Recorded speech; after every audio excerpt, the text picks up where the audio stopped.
This is Making Light. Julie Hurt and Kate Fogger are soul-level intuitives and animal communicators. This show is about us sharing our experiences in the hope it will help others along their path.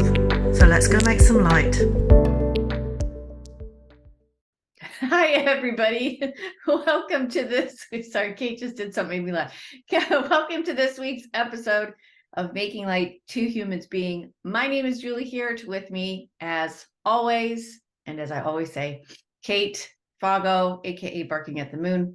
Kate Barking Foggo is with us here as usual. Today we are making light, like I said, Two Humans Being, and we are going to continue on September's theme. So what Kate and I have been doing of late is taking a particular behavior. We also call them workarounds. Some people might call them protection mechanisms, I think was another person that we've studied with.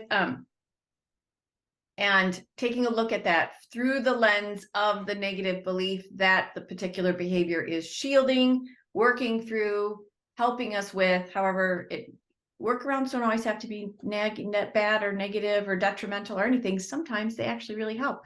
So this month's theme has been procrastination. We're going to continue on procrastination as a workaround, and we're looking at it through the lens of the negative behavior, not good enough. Which Negative this belief. one for me, huh? What? Belief. You said negative behavior. Oh, pooey. Negative belief. Beliefs, whatever. Potato. Thank you. So yes, negative belief of not good enough. I don't feel good enough. I believe I am not good enough. And I use procrastination as a behavior to shield myself from feeling that belief, from whatever it may be. So I know I do it.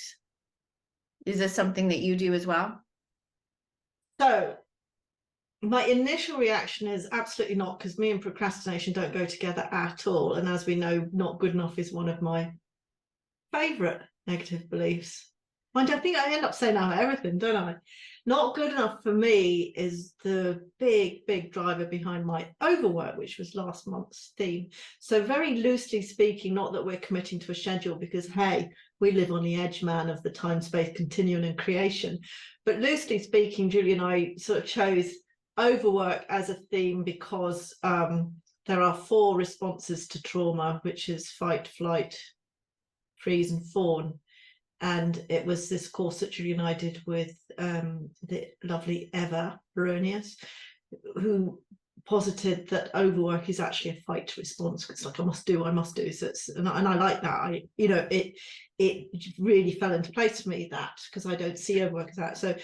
So for me, procrastination appears an opposite to overwork, although, as we have discussed, not necessarily. So I know this is a long answer for a very simple question.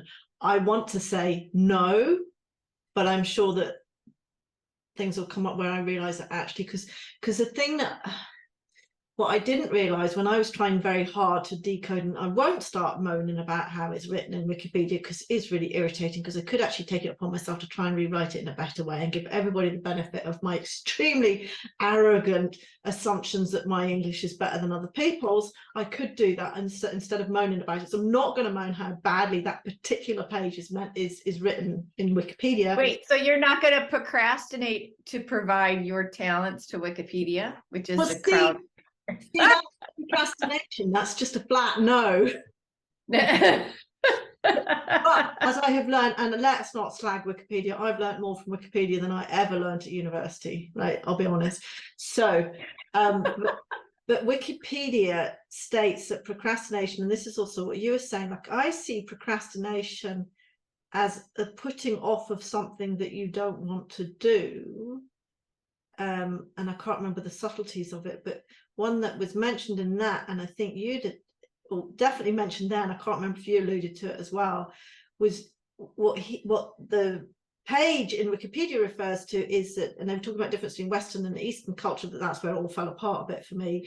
But in Western culture, when they studied students and procrastination, they were putting something off because they didn't want to be deemed not good enough at it. So by not putting it out there, they were unable to be judged on it. That was my loose, and I do believe don't quote me on it, but I believe that my lovely sister Stella of Stella Patterns Therapy commented last night. I did read it and I wanted to give it a bit more attention. She commented on last week's, or rather it's 2 weeks ago for now, but she mentions procrastination as a shield and a workaround for not wanting to be judged. If I don't ever complete this, if I don't ever finish this, if I don't ever put this out into the world, then it can't ever be judged, so I can't ever fall short of being good enough. That gave me chills, actually, because that's sort of very close to my heart. So I'm not aware that I do it, but that was a long way of saying maybe.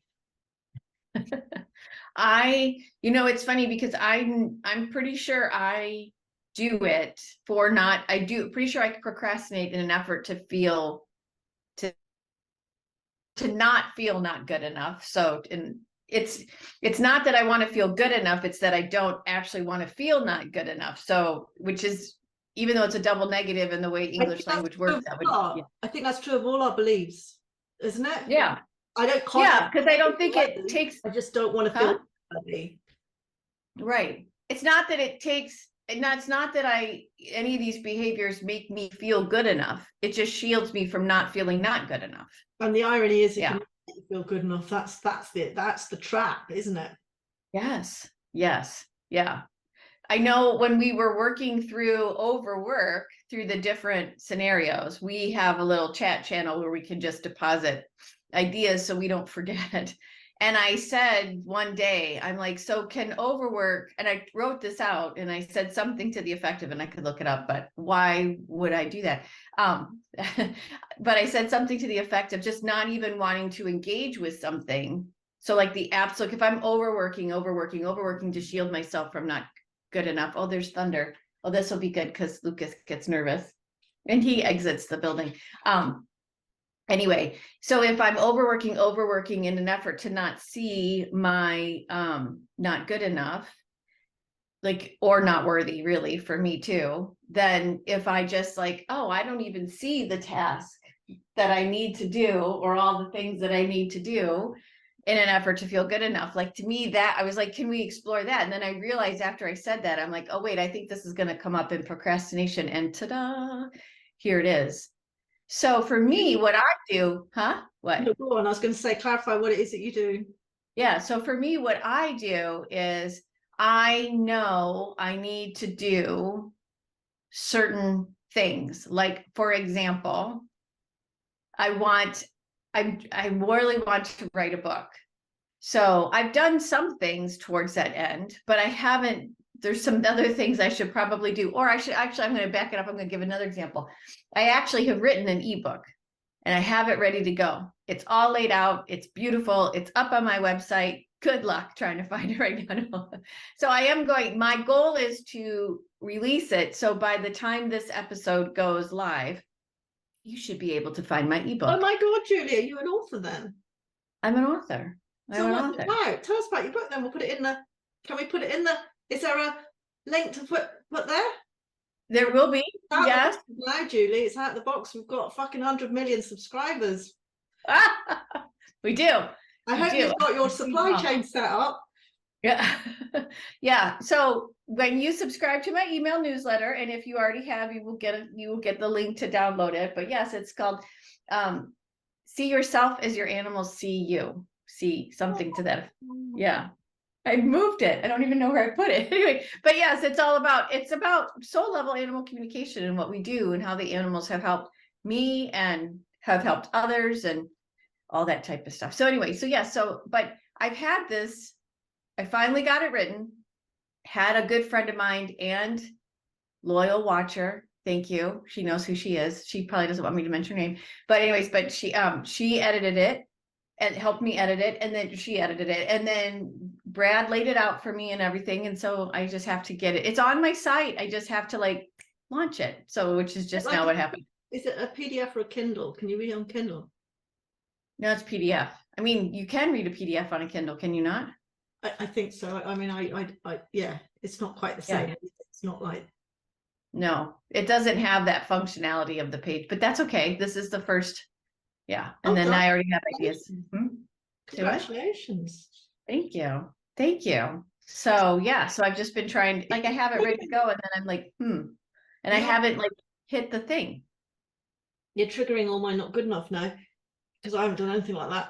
And actually, here's me going, no, I don't procrastinate. I have a fucking whopper here because I decided I was going to have a year of not doing anything. And I keep getting all these ideas about what I'm going to do. And then I go, oh, not now, I'll do it. I'll wait till February. I'll wait until February. I'll wait until February. I'll wait until February. And Oh, you've hey. triggered all this, like, oh fuck, like I'm not doing anything about my business. Why aren't I writing a book? Why, why Julie's better than me? Julie's doing all this stuff and I'm not doing anything. No wonder you haven't got any clients, Kate. You're not making any effort, you're not working hard enough, you're not good enough. Why am I waiting till February? Yeah, that's a good question. Well, Why? partly in my defense, not that anyone needs to defend me, but in my defense, because I'm just trying to give myself a rest from overwork. You don't It's say. hard to rest. Okay. I do procrastinate on resting. Procrastinating on resting is a thing. That's the thing. We all procrastinate. I'll get to that later when it's like me and I was going to have, we've got loads of bananas at the moment because I ordered too many and Gary won't eat them when they're more than a few days old. He doesn't like them when they go soft, whereas I love them in a milkshake, just banana and milk and a bit of cocoa powder, which I don't think is a bad thing to eat, but of course it is full sugar. It's nice sugar, but it's still sugar. No, wait, how is it sugar? Wait. Hold on. How's it sugar? Because cocoa powder has no sugar. But bananas sugar. Yes, but natural, not refined. But it's still, Okay. if you're talking about sugar as a chemical, As a glucose. Yeah. yes, as a Fructose. carbohydrate stimulant, shall we say. And I'm sort of like procrastinating on, because I'm reading all these books about fasting, which we should come to, and it's sort of like, well, I'm beginning to acknowledge that actually it's cocoa anyway there. I was like, I'm procrastinating on doing something in the future because I don't want to waste bananas. Which is probably more not safe, supported and protected, because I might run out of bananas at some point in the future, and then by God I'll never forgive myself because I threw them away. Can't bring myself to throw them away. That's all not safe, supported and protected, but that's next week. So we can talk about bananas next week. But I do procrastinate on a lot of things actually, and I procrastinate like you on not doing things because I feel like they require more effort than I am prepared to give them at the time, and I don't want to do a half-assed job. And there's an astronomical percentage of small businesses fail because people just don't go out there with what they've got. They keep putting it off until they've got a better offering, or until they fix their supply chain, or so good for you for publishing a PDF, you see, because there's that danger. You see, I've had sugar, it's the bananas. There's a danger. There's that danger that I would be like, oh, I don't want to do a PDF and want to get it into Kindle format, and then it would just fall into a black hole of time and trying to work out how to do that and get, as opposed to just going, just fucking publish it, and you can turn it into a Kindle later when all of us PDF readers write back to you and go, well, this is really nice, Julie, but would you mind putting it in a Kindle format? And you can do it at that point. So there you go. Congratulations for not procrastinating or overcoming your procrastination. Yes, it was hard. I'll say that. I mean, I had to really, to some degree, kind of force myself to do it, or because I knew like if I was forcing it, that also wouldn't necessarily work from a law of attraction perspective too. So that warrants some investigation actually, because I wonder about that. But I think it's, if you look at it, when you say force yourself, is it more about, oh, I knew this would come up? Oh, our favorite book on our best behavior. The final chapter, love. and there's an amazing bit. We might have to cut this out because I don't know if it's relevant, but I just want, when they talk about the letting the golden eagle go. So golden eagle had been injured in a car accident or something, like hit by a car or something, and it had been over a year, a couple of years or something, recovering in a small room. And then when they were ready to let it go, and it wouldn't come out the cage, and they had to literally pick its claws off the cage because it didn't want to come out, and they were releasing it, and then they let it go. And I'm getting goosebumps. And she says in that how we cling to things because we're so scared of being free. Like we think we want to be free, but actually we're terrified of it. And in that sense, I think this will hang together.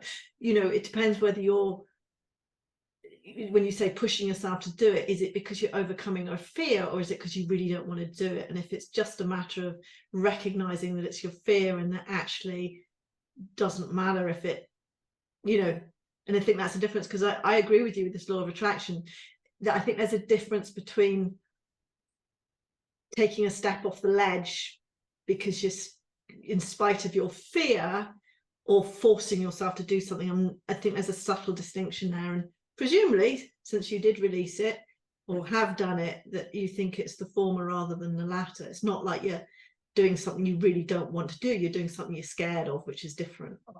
Yeah, I mean, totally scared of. I've never studied. I mean, I can give you all the reasons why I don't feel like I'm good enough to write a book. I love reading. I've been a reader since I can't think of anybody better qualified. See, and I was like, ooh, that's scary right there. Like, no way, no way. I know. And the friend of mine that's a valued viewer, she that edited it, I totally love how she writes. I love how she talks. She's like an Elise Lunan to me, like the way she can take words and then, and so when and I asked her, would you look at it and edit it with, and she's like, sure. And then she gave me some really good suggestions that helped me move it even to a cooler place, and I'm just like, I've never taken a writing class.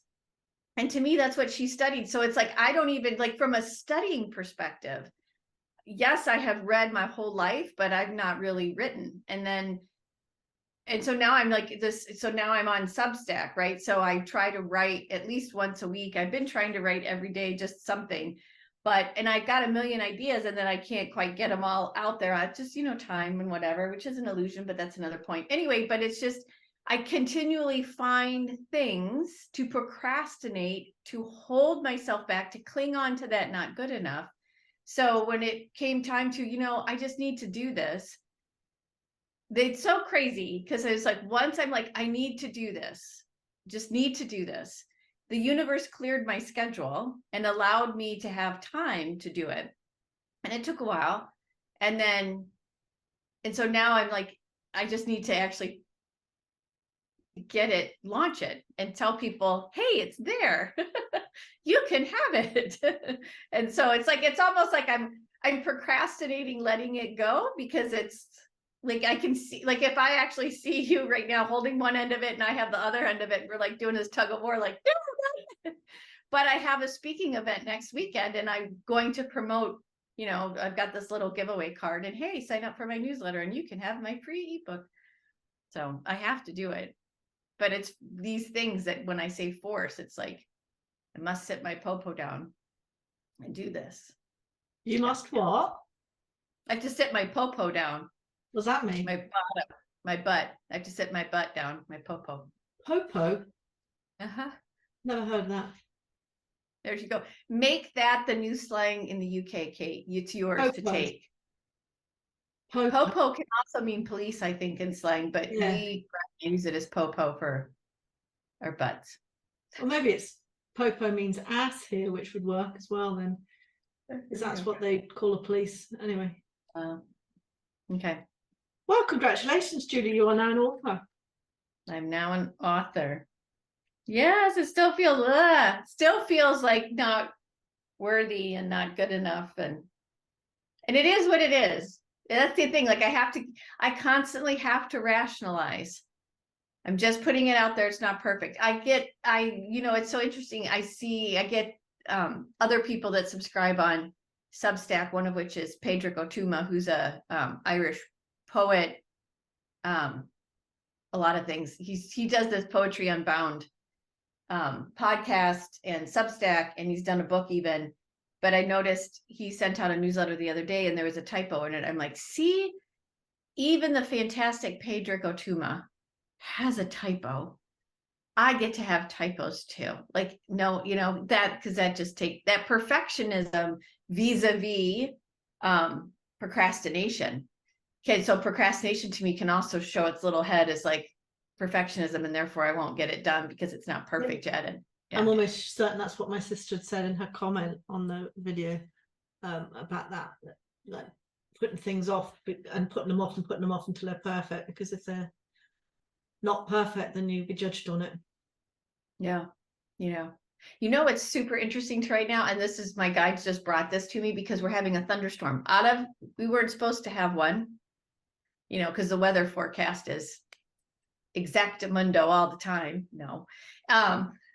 But we're supposed to have a thunderstorm. Lucas actually doesn't like thunderstorms. He's doing better, but that's another topic. Anyway, but our good friend Monica Klein, who is a fellow intuitive, she does light language which she's so brilliant that way. She's brilliant in so many ways. Anyway, but she told me once that when there's a thunderstorm, the lightning and the rain and everything, it really cleanses the whatever atmosphere, area, whatever. But energetically for us right now in this space, it's also cleansing that too, is what my guys just said. So see, we're talking about not good enough in procrastination, and they gave us a thunderstorm to kind of move that for.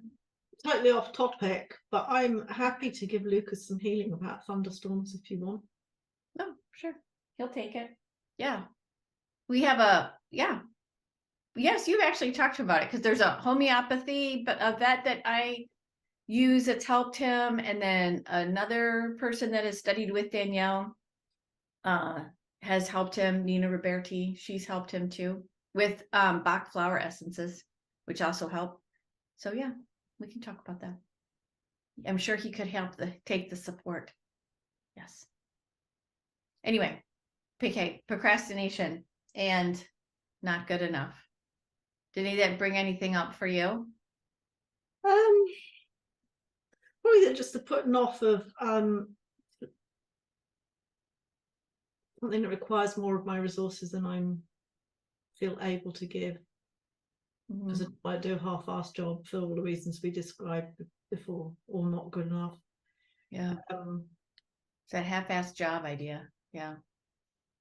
Procrastination. I don't know, because I'm typically not a procrastinator.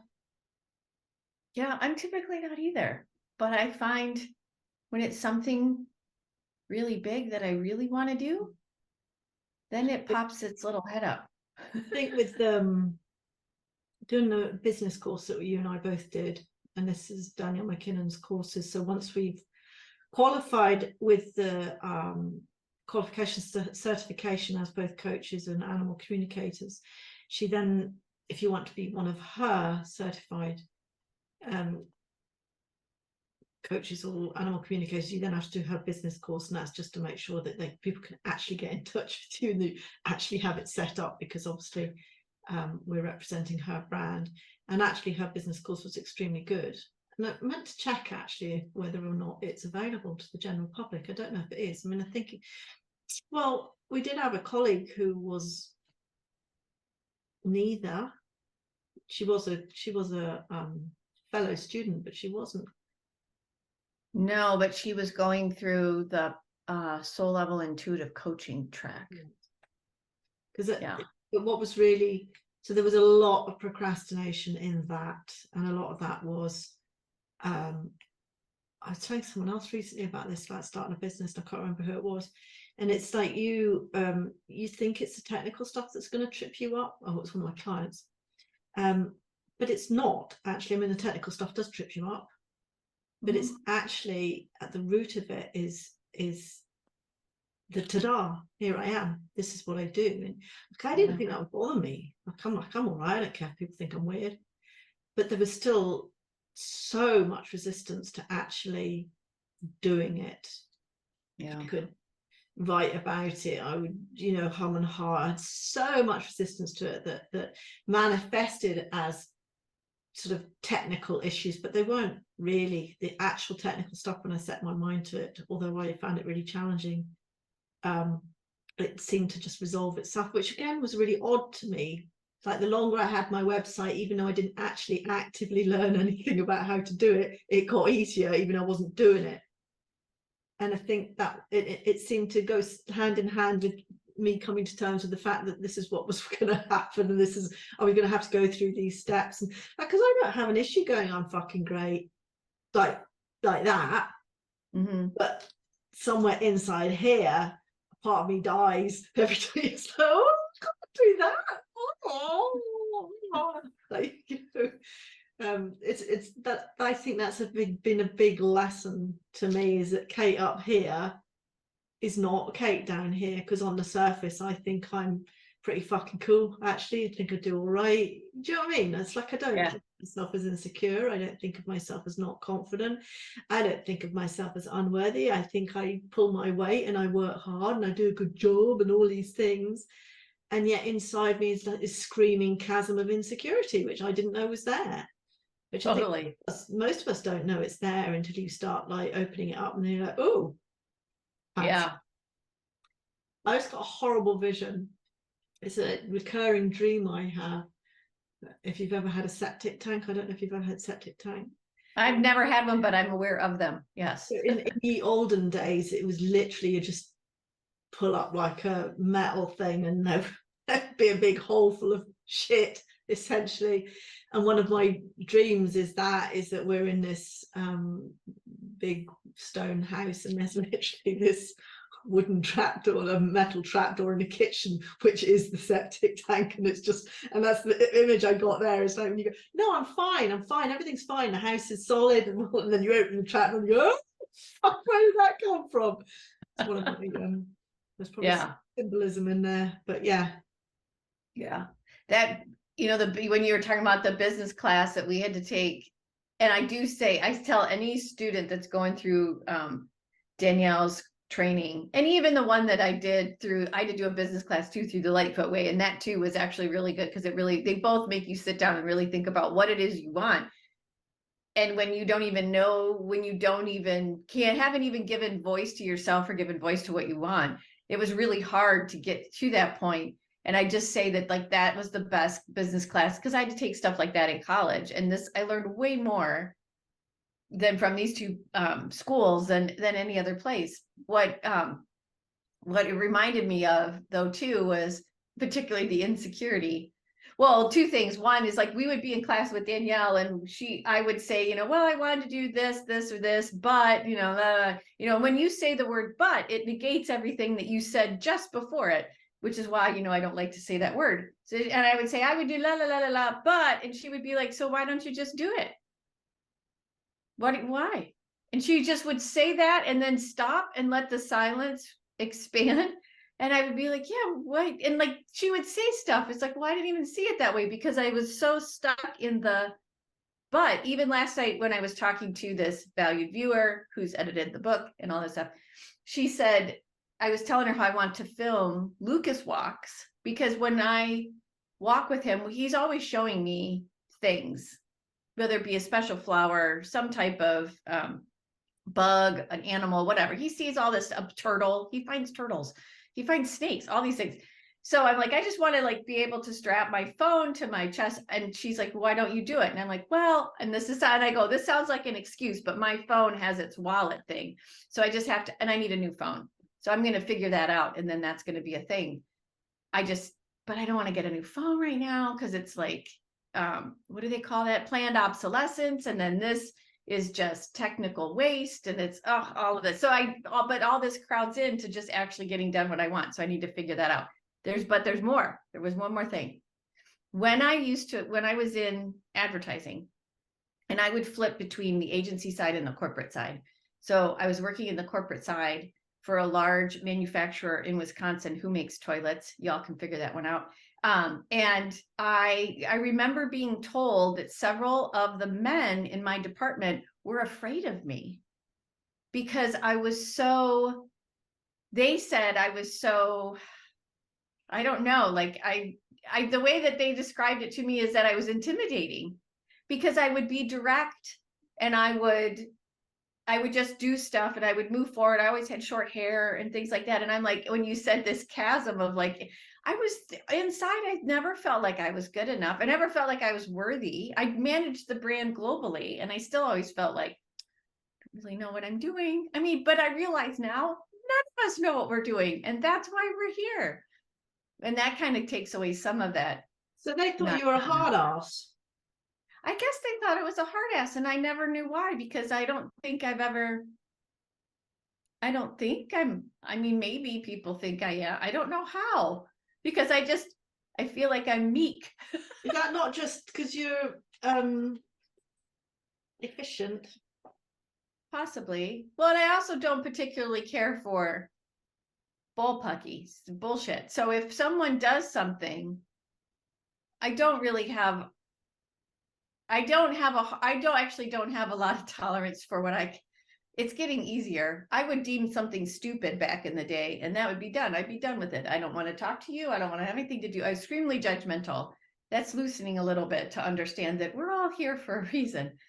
I could be a bit harsh though back then.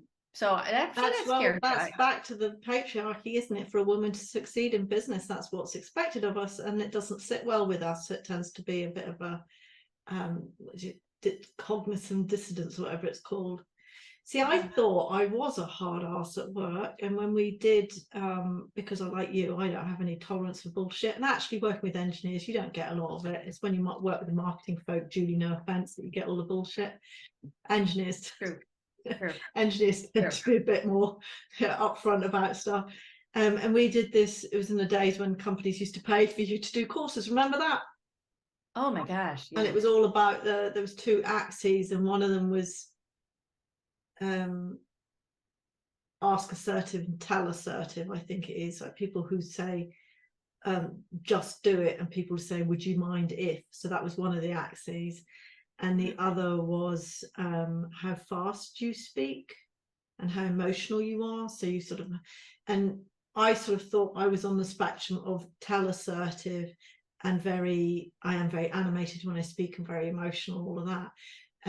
But actually where people saw me was different, and I think I was very ask assertive, and I think that's because the culture that I was brought up in at work, and I'm very thankful for this, albeit it was corporate and it was a bunch of fannies, but it was HP, and it was the original HP way, and that used to be the culture, which was to give people what they needed to do the best job. It was, the happy people culture. It was about respecting the people that work for you and giving people the tools that they needed. So this was before all the sort of toxic stuff crept in, and actually our little microcosm managed to keep that going for quite a long time until we became Agilent, and then it all started slipping away. But when we were HP, so actually the culture was ask assertive, which is quite interesting. I don't know where I'm going with this, but I thought I'd be on the abrasive end, but actually people didn't see that at all. People actually saw me, so, which that's quite an eye-opener for me, because they sort of compared me to somebody who's actually a friend of mine who I thought was quite scary, but I thought I'd sort of sit beside her, but I wasn't. So what they do is they got other people to judge you, and actually I wasn't there. I was at the same place, but in the lower scale of the nicey people.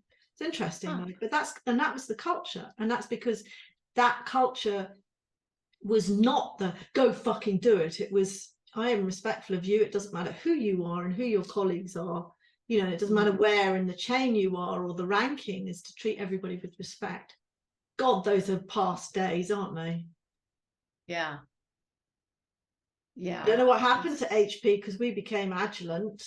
So I don't know if the HP, they had the Agilent way, and then the sort of core values became things like efficiency, and you're like, that's not a fucking core value. Like, no. It's not a value. A value is respect, not how quickly can we make this and get it out the door and make lots of money. But let's not go down that corporate toxic masculinity, whinging, moaning, complaining mode that is so easy to fall into. Yeah. It's the overcompensation of a style to match the culture or whatever. I think that's also too what happens, particularly, I think anybody, I don't want necessarily particularly women, but I know like we are taught in particular, and it comes up in our favorite book on our best behavior. We are taught to be in that masculine corporate world, and therefore we must act like men. However, had we brought our divine femininity to any situation, it changes the dynamic, and then there's an open conversation, but no one's been wanting to hear us, so we've actually shut it down. We're also reminding me of when Lucas broke my leg. When he ran at me, my husband and I were in a conversation. I hadn't yet met Danielle. I had finished up my studies with the other place. I already had a website under a different name, but I wasn't doing anything to market it. And I was saying to my husband, I was making the case as to why I shouldn't market myself. That's what we were talking about. And in that moment, Lucas came down the hill, mashed into my right leg, broke it. I had to hobble back, mile and a half from the trailhead. But that was what we were talking about, is he was like, why won't you market? Why won't you start putting yourself out there? You enjoy doing it. You get good feedback. Do it. Well, yeah, but I have X amount of years left, and then I'm fully vested in the agency. And then when I can, then I get all that money, and I'm making all these excuses. And really, it was because I didn't feel good enough. So I was procrastinating and putting it out. And then Lucas was like, nope, now's the time. Bam. Yeah. We're going to separate you. And it did. So, yeah. That's quite a lot of procrastination, isn't it? Yeah. Yeah. Interesting. Yeah. And what's so too, now that I'm actually sitting with that moment too, and I'm like, my guides are here, they're like, yeah, and you didn't even feel good enough working at the agency because of all the dynamics that were going on there. You can never see that. Yeah. That's actually something that Aaron Van Warmerdam, who was one of my first spiritual teachers, I'll put his stuff in the link down there. He was talking, I can't remember, and I'm paraphrasing, but he was not a rocket science, but something really quite high up, and he'd worked his way through the ranks, and he was really good at this, and then he moved on to this, and like really high achiever. And yet he still realized that he never felt good enough. And you're like, hang on a second, like you climb all these mountains and you get to a point where you realize there's nowhere else to go, and I still don't feel good enough. This is not what it's about.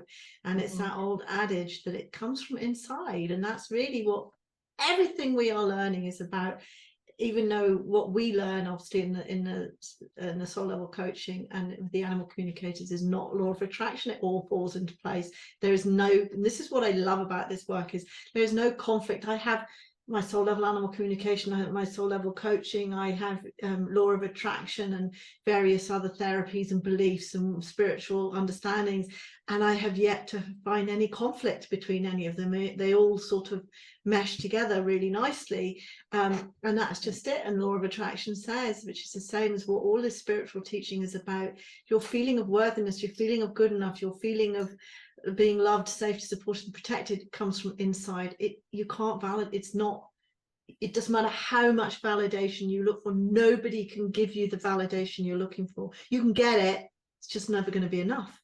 Yeah. But there are charmed people who will get, and ironically, the people who get that validation are the people who don't need it. And the reason they get it is because they feel good enough, they feel worthy, they feel safe, supported, and protected, and they don't need other people to tell them, but it's nice. And those of us that desperately think we need it will never get it until we actually just accept that, actually, I'm all right. See me, I'm all right. That'll be my slogan. See me, I'm all right. And like you just brought to mind too was from a mystical perspective. So Father Richard Rohr, Christian Franciscan priest, and there's a daily meditation and whatnot. And there's several other people that I follow that are of this bent, because I'm just so curious, and I've always been curious about how I'm just going to say it this way, because why not be blunt? How the teachings of Christ, or any of the prophets, or Jesus, I should say, teachings of Jesus as the Christ, were bastardized. Well, and it comes up in Elise's book too, but bastardized. Well, it even comes up in this other book that I just finished that I had no idea how I got a hold of, and now you just reminded me. Anyway, but how the teachings of Jesus get so bastardized as an effort to control what we do, because really ultimately what he says, and Father Richard Ward has brought this up like last week and even this week a little bit in his daily meditations, is it's all in you, it's all within you as a divine being having a human experience. All of this is within, and once you go within and turn the light on within, that's all you need. You don't need these churches I don't know if he said that, they said that in this James Hillman book. You don't need churches. If anybody's ever seen the movie Stigmata with Gabriel Byrne, one of my favorite actors of all time, that's actually part of what the movie's about, is finding the true teachings of Christ that the church has put away, so that you can't have them. Huh? Bastardized is a fine word. Yeah. I love a good religious crime movie, because them trying to suppress some of this stuff. It's like, why?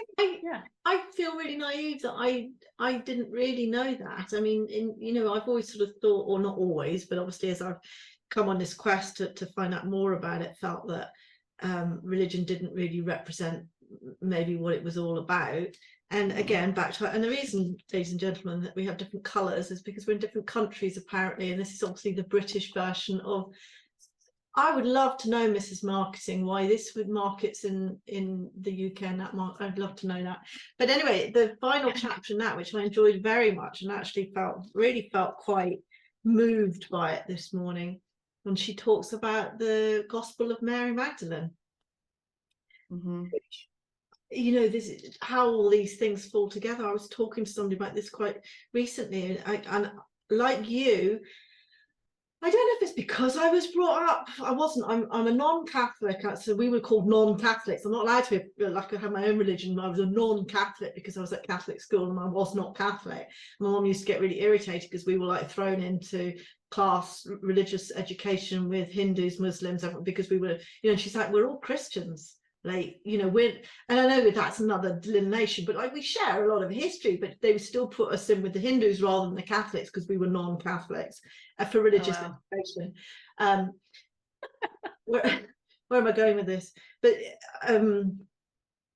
I get some comfort, satisfaction, what I was just saying about not finding anything that contradicts other things, because when I can look at the teachings of Christ and see them in a spiritual light, that I don't know, it just helps me to know, yes, these people did exist. It's not that it's a fantasy, and it's not that what they say isn't true. It's just the way it's been interpreted or the way it's been manipulated in the case of the Bible and stuff like that. And I get some sort of satisfaction out of that. I think because it gives you the longevity and the history, and it's like, I don't like thinking that what other people believe is wrong per se. It's just like you've misunderstood the point of it, and that gives me more satisfaction than saying, well, I'm right and you guys, you're all wrong. Although I am saying that, but you know what I mean? It's like, I quite like the fact that spirituality does not say Christ was a heathen, he didn't exist, or he didn't believe, or his teachings are pish. It's not. They're just saying, you have misunderstood, and now we know. And I think I feel so naive. I didn't realize it had been deliberately manipulated for the purposes of the fucking patriarchy. But Mary Magdalene was exactly that, and just I actually went and looked it up, and I had a little read about it and that, but it was very much all the teachings of Christ that didn't make it into the Bible. Mm-hmm. All the divinity is within you, and just all, and I don't know, I find it quite profound. I can't recommend this book more highly, actually. I'm so glad you got that book and that you read it, and that it's inspiring you as well. There's so much in it. I mean, but I will say, I don't think it's good for my vibration, because it made me very angry, and it did actually make me feel a bit helpless and frustrated, a little bit, but at the same time, very thought-provoking. Mm-hmm. Mm-hmm. Yeah, from a thought-provoking standpoint, for me, it's, as we've gone through all this training, which as you go through the training, you're opening yourself up to all of these new ways of thinking. And so our perspectives shift. And this to me was like another little shift in perspective. I never thought about, I mean, I had some dabblings here and there of different ways that what I was taught in catechism, because I was raised Catholic, catechism was maybe, because it never sat well. Like, I think she talked about it, or someone else had just talked about it. I would sit in mass when I had to go and read the little booklet, and I'd go like, none of this contradicts, this and this are not equal, and it's supposed to say, none of it makes any sense. And I remember I would always ask my mom, and she'd be like, shh, let's not bring this up right now. And it wasn't on my mom, it was just more like, that just wasn't something like, we're not going to really talk about this. This is what you're being spoon fed, accept it. And I'm like, this doesn't ever sit properly. Me And then, too. Totally. and me now too. there's more fodder here on why it didn't. I agree. There was so much that's like, this doesn't make sense. It doesn't make sense. Why would a God that loved you to do this, that, and the other? Why do you have this standard and not this standard? Why, even things as a very young child, I was like, this doesn't make sense. Why is it okay to do whatever you please, then ask for forgiveness, and then that's okay? Yeah. Like, as a, just all. Anyway, we're going off topic. We're also going over time, Julie. So Totally, yeah. I was just going to try to bring it back to just procrastination. I mean, part of what we're taught is go, go, go, go, go, go, go, go, go, go, go, do, like not this. And so when those negative beliefs pop up, like for me, in antithesis or answer of overwork, it's like, if I'm starting to feel not good enough about myself, I don't even want to know that there's stuff out there that I have to be doing. And it's not so clear. It can be clear cut as procrastination in relationship to not good enough. There's also an aspect of, I just need a break. However, clearly, like with the book and whatnot, there's a lot of feeling of not good enough. And so I just have to get up and do it. Yeah. So anyway, and with that, the thunderstorm is over. I'll let you go then. Yes. Cool. Awesome. That was great. Thanks, Kate. It was. It's always very interesting. Thank you, as always, Julie Hurt. I was editing last week's yesterday, so that's still very much in my head. I did take out all the jokes about the Germans, Julie, so you're okay. Because about the who? I made some tasteless joke about the Germans. Oh, I don't remember. Don't you remember? Okay. Don't remember. Oh, it wasn't. No, you wouldn't have offended you, but I thought best to take it out, and I'll take this out now as well, won't I? Because everyone's going to be wondering what joke. It was completely harmless, right? Completely harmless. It was a joke about Julie Hurt. Right. Yeah. Okay. I'm Kate Foggo. This is Julie Hurt. We will always be making light, and we're also two humans being. If you've enjoyed the show, please do make sure you are subscribed, and please also, if you think that people that will enjoy our conversations, please do forward it on to them, encourage them to listen to us. We would love to get to, we're so close to 100. Please do share us with your friends and your family, or anyone who you think would be interested. You can follow us right here on YouTube. You can also follow us on Facebook and on Instagram. YouTube will notify you of new episodes. We have a few breaks coming up over the next few months, but typically we have a new episode every Friday. So it's been an absolute pleasure as always. Thank you and goodbye.